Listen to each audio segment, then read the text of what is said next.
It is 1 year since the 2023 general election, which was won by the All Progressives Congress APC.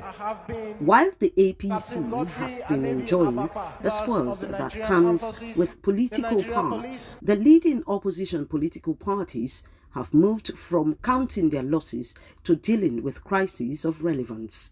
This is the situation in the PDP, the Labour Party, and the NNPP.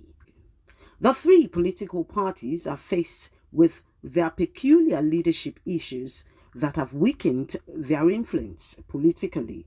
The implication is that Nigeria's political space is currently without a robust, viral, and effective opposition to the ruling APC. Some fear this could mark an early sign of a descent into a one-party state. Opposition is not about going to fight internally or writing things on social media or media. Opposition is about giving the electorate a reason to vote for you in any forthcoming election. And how do you give them the reason? It's the strategy that opposition used. APC did it in 2014, 2015, and they came into power. So what we should be discussing right now is not who is the problem of the party, but how do we become a vibrant opposition? For the PDP, the competing interest that led to its 2023 presidential election defeat is still plaguing the party. Noteworthy is the fact that the PDP has yet to resolve those issues. The elephant in the room remains the face-off between former Rivers State Governor Nyesom Wike and presidential candidate Atiku Abubakar.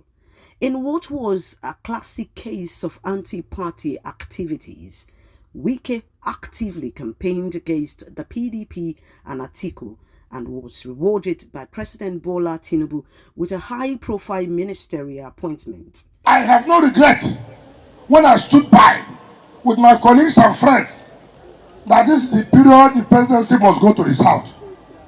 There was nothing I was not offered. I said no. His actions ordinarily was a sanctionable act since he has yet to resign his membership of the PDP. Despite this, Wike is set to remain an influential member of the party even though he is not publicly seen identifying with the party. The situation is said to have polarized members who feel the leadership of Leah Damogun, the acting national chairman, and Sam Anyanwu, the national secretary, is not serving the interest of the party.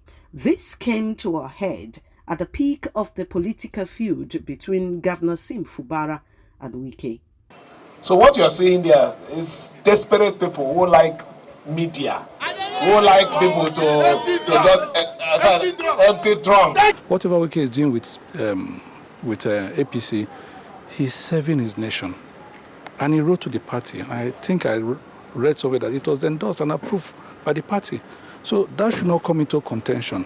The problems we have in the party right now are two things. Who is the leader of the party and who is the chairman of the party? So we should focus on that and leave everything from distracting us. Some elected House of Representatives members have already threatened to leave the party if the acting national chairman remains. We are lawmakers, and we have great respect and confidence in the Federal High Court to nip this ugly alleged development in the board, if still active. At the state level, there are issues as well, which has affected membership strength. Any party that does not have internal discipline, it means that people can do what they like and get away with it. And then it creates opportunity for the ruling party, to use people as molds to hold the party to ransom, and nothing happens. Without a rallying point, the ship of the PDP seems to be drifting precariously. The assumed leader of the party, Atiku Abubakar, is perceived as having a passive involvement in the party's affairs, even though he occasionally issues scathing criticism of the APC government. The situation is said to have created doubt on whether the party's national leadership will be able to mobilize for the governorship elections in Edo and Ondo State and achieve the desired outcome.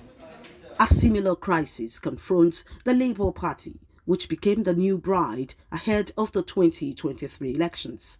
Many had hopes when the Peter Obi phenomenon took over political concentration in Nigeria, but that hope may have been dashed with developments in the Labour Party, from the Akpata leadership tussle to the allegations of fraud and arrest of the national chairman and a controversial convention.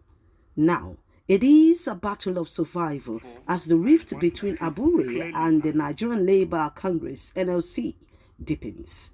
The attendant effect of all of these is a gale of defections from the party to APC and numerous legal issues.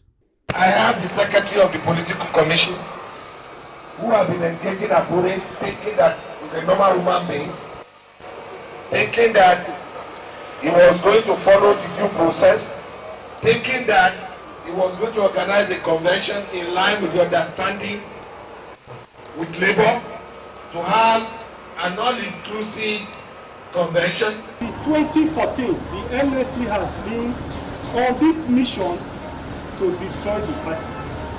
I must say clearly that whenever the party is on the path of making progress and success, the Nigeria Labour Congress will always come up to draw the party back.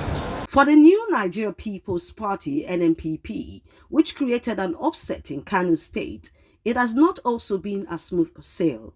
The party has been polarized, with a faction loyal to former Kano State Governor Rabiu Musa Kwankwaso and another led by Agbu Major.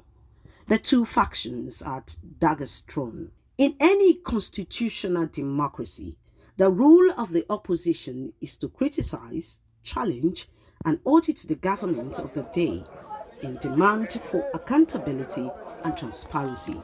Without this, Nigeria could be heading through a one-way traffic, a dangerous path for a fragile democracy.